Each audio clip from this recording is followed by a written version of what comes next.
Welcome to our documentary series, Nazi Stolen Art, From Hidden Salt Mines to 2025 Returns. In this first part, we'll delve into the dark origins of one of history's most audacious cultural crimes, the systematic theft of Europe's artistic treasures by the Nazi regime during World War II. This wasn't just opportunistic pillaging, it was a calculated assault on heritage, driven by ideology, greed, and a vision of Aryan supremacy. It all began in the 1930s, as Adolf Hitler, an aspiring artist rejected by Vienna's Academy of Fine Arts, rose to power. Hitler dreamed of transforming his hometown of Linz, Austria, into a cultural capital with a grand Museum, filled with the world's greatest masterpieces. To stock it, he authorized widespread looting. The Nazis targeted degenerate modern art for destruction or sale, while confiscating classical works they deemed valuable. The primary instrument of this theft was the Einsatzstab Reichsleiter Rosenberg, or led by ideologue Alfred Rosenberg. This task force operated across occupied Europe, seizing art from museums, churches, and private collections. Jewish families suffered the most. Under anti-Semitic laws like the Nuremberg Laws of 1935, Jews were stripped of citizenship, property, and rights. Many were forced into Aryanization, selling their valuables at fraction prices to survive, only to face deportation to concentration camps later. Hermann Göring, second in command and an avid collector, competed with Hitler for prizes. He amassed over 1,000 artworks, including pieces from the Rothschild family in France. In Paris alone, he looted the Jeu de Paume Museum, using it as a sorting depot for stolen goods. Rose Valland, a French curator secretly working for the resistance, documented these thefts, risking her life to catalog shipments destined for Germany. By conservative estimates, the Nazis stole about 20% of Europe's art, hundreds of thousands of paintings, sculptures, books, and artifacts. Iconic examples include Leonardo da Vinci's Lady with an Ermine, taken from Poland's Czartoryski Museum, and the Ghent altarpiece by Jan van Eyck, hidden away after theft from Belgium. The Schloss collection, belonging to Jewish dealers Adolphe and Lucy Schloss, saw over 300 Dutch and Flemish works confiscated in 1943, many earmarked for the Museum. As Allied forces advanced, the Nazis faced a dilemma: how to safeguard their booty from bombings and capture. They turned to underground hideouts, particularly salt mines, whose cool, dry conditions preserved delicate canvases and statues. The Altaussee salt mine in the Austrian Alps became the ultimate vault. Deep within its tunnels, miners and SS guards stashed crates containing Michelangelo's Bruges Madonna, Vermeer's The Astronomer, and thousands more items. Explosives were even rigged to destroy it all if defeat loomed. But the tide turned. In 1943, the Allies formed the Monuments, Fine Arts, and Archives program. Welcome back to Nazi Stolen Art, From Hidden Salt Mines to 2025 Returns. In Part 1, we explored the Nazi plunder machine and the desperate move to hide treasures underground. Now, as the war collapsed in spring 1945, the monuments men faced their greatest challenge: racing to find and save these hidden caches before the Nazis destroyed them or the Soviets claimed them. The Altaussee salt mine in Austria's Styrian Alps stood as the largest repository. By early 1945, it held over 6,500 paintings, 2,300 drawings, 137 sculptures, and priceless artifacts like Michelangelo's Bruges Madonna, Vermeer's Astronomer, and Jan van Eyck's Ghent altarpiece. These works, destined for Hitler's planned Museum in Linz, were stored deep in cool, stable tunnels, ideal for preservation. As Allied forces closed in, fanatical Gauleiter August Eigruber ordered the mine's destruction under Hitler's Nero decree. 8,500 kilogram bombs, disguised as marble crates labeled "Caution Marble, Do Not Drop,"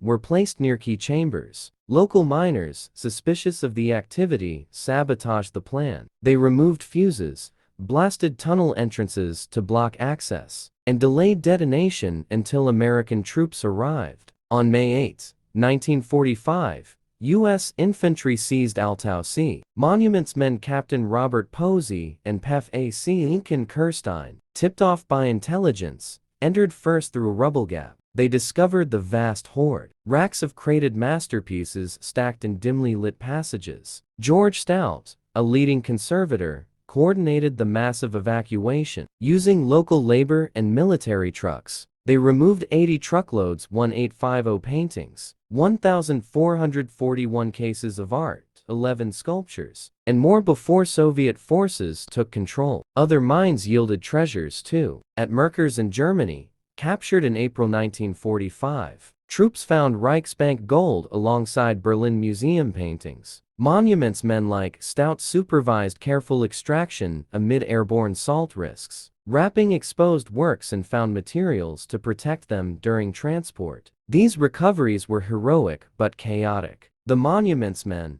only about 350 strong, worked without full authority, often improvising under pressure. They transported art to Munich's central collecting point for cataloging and eventual restitution. Rose Valland's secret records from Paris proved invaluable, guiding teams to hidden depots. Yet dangers persisted. Some Nazis tried to hide or destroy evidence. Others smuggled pieces away. The immediate post-war chaos meant not all art surfaced quickly. Still, by 1951, millions of items returned to origins. Thanks to these dedicated efforts. Welcome back to Nazi stolen art. From hidden salt mines to 2025 returns. In previous parts, we covered the plunder and heroic recoveries by the monuments men.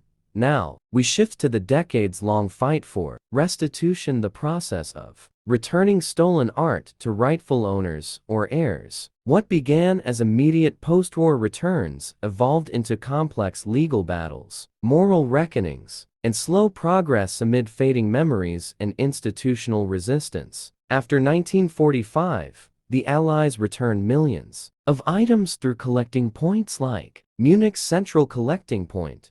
By the 1950 seconds, many governments closed files, assuming justice was done. Yet thousands of works remained missing or in private hands. Jewish survivors and heirs faced barriers, statutes of limitations, lack of records, and good faith purchaser laws favoring current owners. The 1990s marked a turning point. The 1998 Washington Conference on Holocaust-era assets produced 11 non-binding principles urging just and fair solutions for Nazi-confiscated art. 44 nations endorsed them, including the US, Germany, and France. This spurred provenance research in museums and databases like the Lost Art Internet database in Germany. High-profile cases highlighted ongoing issues. The 2012 Gurlitt Trove discovery, over 1,200 works in Cornelius Gurlitt's Munich apartment, shocked the world. Many traced to Nazi looting. Germany established task forces, leading to restitutions like Max Liebermann portraits in 2023. In the US, the Holocaust expropriated art recovery here. Act of 2016 extended statutes of limitations, aiding claims. By 2025, a revamped HERE Act of 2025 passed the Senate unanimously, denying defenses like delay or foreign seizure, now awaiting House approval. This strengthens paths for survivors and heirs. Key 2025 developments include Germany's new arbitration court for Nazi-looted property, replacing the non-binding Limbach Commission with binding unilateral arbitration, a major reform for faster resolutions. Cases like Picasso's Madame Solar and Max Beckmann's The Night now proceed more effectively. Notable returns in 2025. France restituted 3 Fédor Löwenstein paintings after 85 years. Belgium returned a Jacob Jordian's work looted from a resistance fighter. And U.S. efforts uncovered Schloss collection pieces at an Ohio auction, withdrawn for restitution. The Cassirer family's long battle over Pissarro's Rue Saint-Honor saw revival via Supreme Court action and California law. These advances reflect growing transparency. Museums face pressure to publish provenance gaps online, though a 2025 World Jewish Restitution Organization report noted many still fall short. The Monuments Men and Women Foundation continues hunts, urging public tips. 80 years on, restitution remains incomplete. A moral imperative. Survivors dwindle, but heirs persist. In the final parts. Welcome back to Nazi Stolen Art, from hidden salt mines to 2025 returns.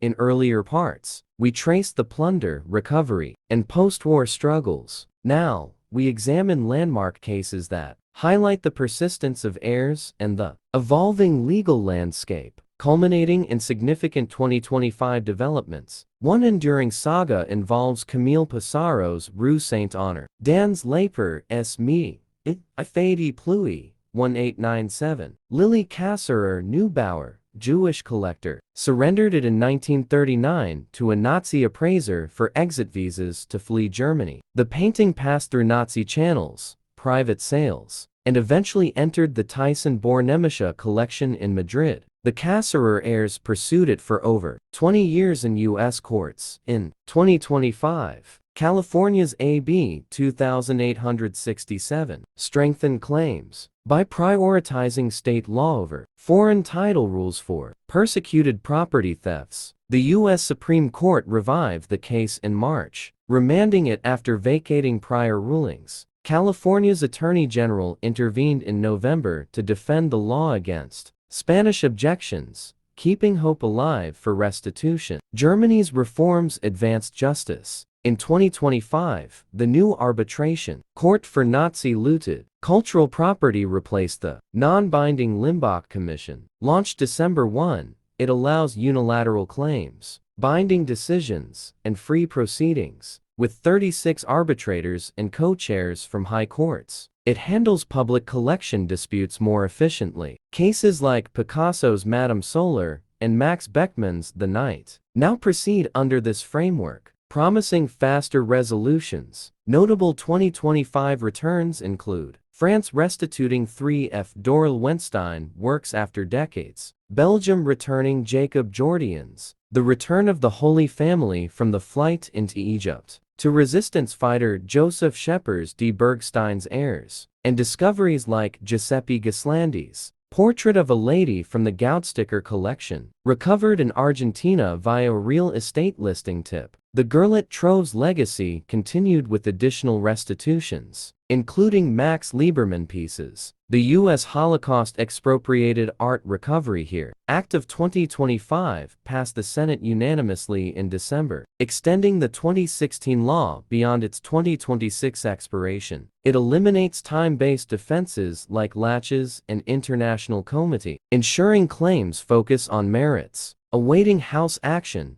it bolsters U.S.-based pursuits. These cases underscore moral imperatives amid legal complexities. Provenance research, databases, and international cooperation grow, yet gaps persist. The Monuments Men Foundation and organizations like the World Jewish Restitution Organization push transparency. In the concluding parts, we'll explore final hopes for closure and the enduring quest for justice. Welcome back to the concluding part of Nazi Stolen Art, from hidden salt mines to 2025 returns. We've traced the plunder in wartime Europe, the daring recoveries from salt mines by the Monuments Men, the post-war restitution struggles, landmark cases, and key 2025 reforms. Now, as of January 2026, we evaluate recent progress, persistent barriers, and the path ahead for full justice. The HERE Act of 2025 passed the U.S. Senate unanimously in December 2025, extending the 2016 law beyond its 2026 expiration. It eliminates defenses like laches and international comity, ensuring claims focus on merits rather than procedural barriers. The bill now awaits House action and potential presidential signature. This builds on California's AB 2867, which revived the Cassirer family's pursuit of Pissarro's Rue Saint-Honor after the Supreme Court vacated prior rulings. In March 2025, California's Attorney General intervened in November 2025 to defend the law. Germany's Court of Arbitration for Nazi-looted cultural property began operations December 1, 2025. replacing the non-binding Limbach Commission. With 36 arbitrators, unilateral claims, binding decisions, and free proceedings, it offers faster resolutions for public collections. Early cases include Picasso's Madame Solar and Max Beckmann's The Night. The tribunal's framework simplifies evidence and prioritizes just and fair solutions per Washington principles. Recent restitutions continue. France returned 3 Fédor Löwenstein paintings in 2025, loaned for a 2026 Paris exhibition. Other returns involve Gurlitt Trove pieces and various European claims. Provenance research advances, though a September 2025 WWII report highlighted gaps. U.S. museums likely hold over 100,000 potentially looted items, but only about 10% have accessible online provenance, with just 33 of 160 museums providing easy object-level data post-NEPIP closure. Challenges remain: statutes of limitations, lost records, institutional resistance, and orphaned art with untraceable owners. As survivors age, heirs and advocates like WWII, Claims Conference, and Monuments Men Foundation push transparency and databases. Over 7,700 artworks restituted from German collections since 1998 show momentum, yet incomplete justice persists. The salt mine's hidden treasures now represent resilience and accountability. From plunder to ongoing returns, this history demands continued action. Thank you for joining us through the series. May it inspire pursuit of truth, restitution, and remembrance. Welcome to the extended conclusion of Nazi Stolen Art from Hidden Salt Mines to 2025 Returns. As we enter January 2026, the momentum from 2025's reforms continues, yet full closure remains elusive. Recent developments underscore both progress in restitution mechanisms and the ongoing challenges of incomplete provenance research and legal hurdles. The U.S. Holocaust Expropriated Art Recovery Here Act of 2025 passed the Senate unanimously in December 2025, extending the 2016 law past its 2026 expiration. It eliminates time-based defenses like laches and the International Comity Doctrine, allowing claims to proceed on merits. The bill now awaits House consideration and potential signature by President Trump. This strengthens U.S. courts for cases like the Cassirer family's pursuit of Pissarro's Rue Saint-Honor, Dan's Laper S. Meaty, F.A.D. Pluie, where California's AB 2867 revived proceedings after the Supreme Court's March 2025 remand. California's Attorney General intervened in November 2025 to defend the law amid Spanish objections. Germany's Arbitration Court for Nazi-looted cultural property began operations on December 1, 2025, replacing the non-binding Limbach Commission, comprising 36 arbitrators and co-chaired by former High Court judges. It enables unilateral claims, binding decisions, and free proceedings for public collections. Cases like Picasso's Madame Solar and Max Beckmann's The Night now benefit from this framework, guided by an assessment framework, simplifying evidence and prioritizing just and fair outcomes per Washington principles. Reviews are planned after 10 awards or 3 years. Recent restitutions include France's Fédor Löwenstein paintings after 85 years, loaned for a February 2026 Paris exhibition. Ongoing efforts involve Gurlitt-related returns and various European claims. Provenance research advances via databases like Germany's Lost Art, though a 2025 WWII report notes U.S. museums often lack transparent online data, with estimates of over 100,000 potentially looted items. Persistent barriers include statutes of limitations, lost records, institutional reluctance, and orphaned art, with survivors passing. Heirs, WWII, Claims Conference, and Monuments Men Foundation drive advocacy. Over 7,700 artworks restituted from German collections since 1998 reflect gains, yet thousands remain unreturned. The salt mine secrets,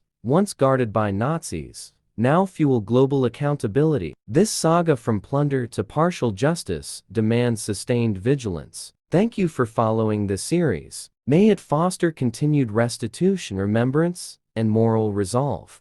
Welcome to the extended finale of Nazi Stolen Art, From Hidden Salt Mines to 2025 Returns. As of January 2026, the quest for justice continues amid fresh momentum and stubborn obstacles. The HERE Act of 2025, passed unanimously by the U.S. Senate in December 2025, extends the 2016 law beyond its 2026 expiration. It removes defenses like laches and international comity, prioritizing claims on merits. The bill awaits House action and potential signature, building on California's AB 2867, which revived the Cassirer-Pissarro case after the Supreme Court's 2025 remand. California's Attorney General defended the law in November 2025. Germany's Arbitration Court for Nazi-looted cultural property, operational since December 1, 2025. Replaces the non-binding Limbach Commission, with 36 arbitrators, unilateral claims, binding decisions, and free proceedings. It applies special rules for just and fair outcomes under Washington principles. Early cases, including Picasso's, Madame Solar, and Max Beckmann's The Night, proceed under this framework. Evaluations follow 10 awards or 3 years. Restitutions persist. France returned 3 Fédor Löwenstein paintings in September 2025, loaned for a February 2026 Paris exhibition. Emotional returns of personal items like wallets and family keepsakes highlight broader Holocaust losses beyond high value art.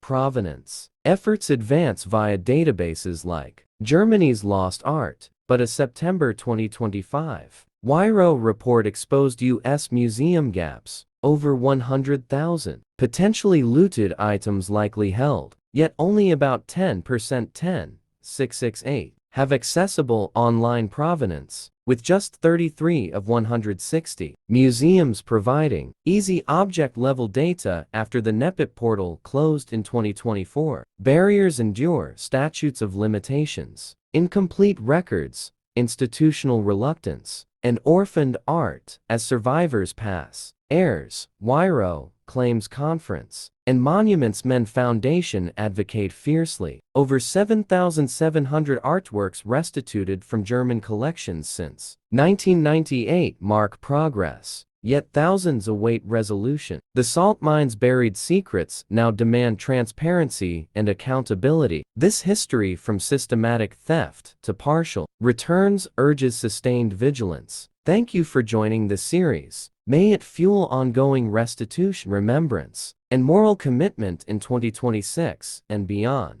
Welcome to Part 7 of Nazi Stolen Art, From Hidden Salt Mines to 2025 Returns. As January 2026 begins, the restitution landscape shows continued progress alongside frustrating delays. Key 2025 reforms advance slowly, while transparency gaps and legal hurdles persist. The fight for justice rooted in the salt mines' hidden plunder remains urgent. The HERE Act of 2025, unanimously passed by the Senate in December 2025, extends the 2016 law beyond its 2026 expiration. It eliminates defenses like laches and international comity, focusing claims on merits. The bill awaits House action and potential presidential signature. This supports cases like the Cassirer family's Pissarro, Rue Saint-Honor, revived by California's AB 2867. After the Supreme Court's 2025 remand, California's Attorney General defended the law in late 2025. Germany's Arbitration Court for Nazi-looted cultural property, launched December 1, 2025, replaces the non-binding Limbach Commission, with 36 arbitrators, unilateral claims, binding decisions, and free proceedings. It follows Washington principles for just and fair solutions. Early cases, including Picasso's Madame Solar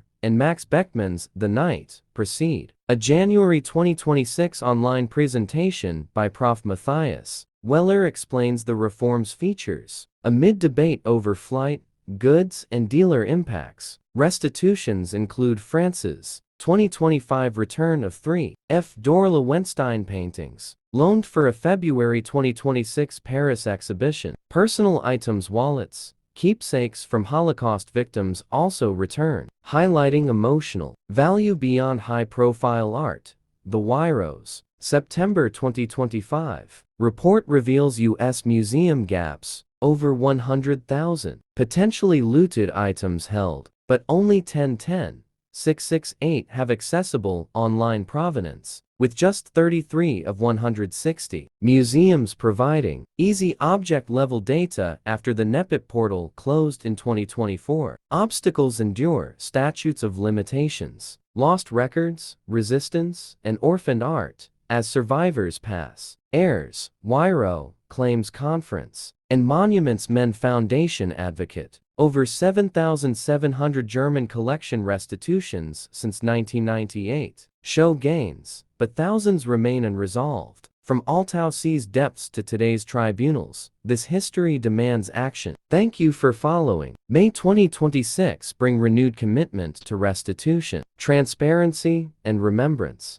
Nazi stolen art, from hidden salt mines to 2025 returns. As January 2026 unfolds, restitution efforts show incremental gains amid deep-seated challenges. High-profile reforms advance slowly, while emotional, low-value returns highlight the human cost beyond masterpieces. Transparency remains uneven, fueling calls for greater accountability. The HERE Act of 2025, unanimously approved by the Senate in December 2025, extends the 2016 law past its 2026 sunset. It removes defenses like laches and international comity, emphasizing merits-based claims. The bill awaits House passage and potential signature, bolstering pursuits like the Cassirer Pissarro Rue Saint-Honor case, revived under California's AB 2867 after the Supreme Court's 2025 remand. Germany's Arbitration Court for Nazi-looted cultural property, operational since December 1, 2025. Replaces the non-binding Limbach Commission, featuring 36 arbitrators, unilateral access,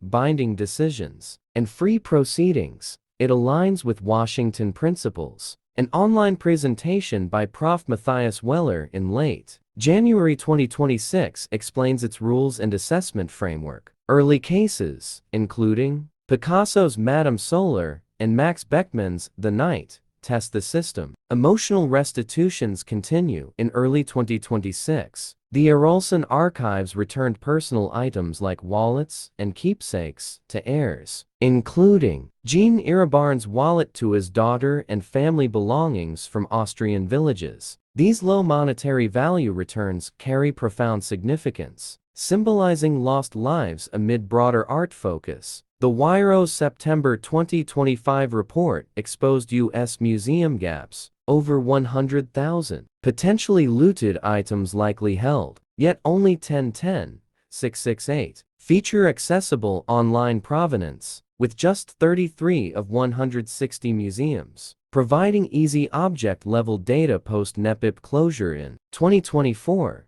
This hinders claims, prompting demands for renewed research and transparency. Obstacles persist: statutes of limitations, incomplete records, institutional reluctance, and orphan art, with survivors dwindling. Heirs, WWII claims conference, and Monuments Men Foundation press forward. Over 7,700 German collection restitutions since 1998 reflect progress, yet thousands linger unresolved. From Altaussee's depths to today's archives and tribunals, the legacy endures. Thank you for joining this series. May 2026 accelerate justice, transparency, and remembrance. Nazi stolen art, from hidden salt mines to 2025 returns. As January 2026 progresses, restitution efforts reflect quiet determination amid ongoing hurdles. Reforms from late 2025 begin to take shape,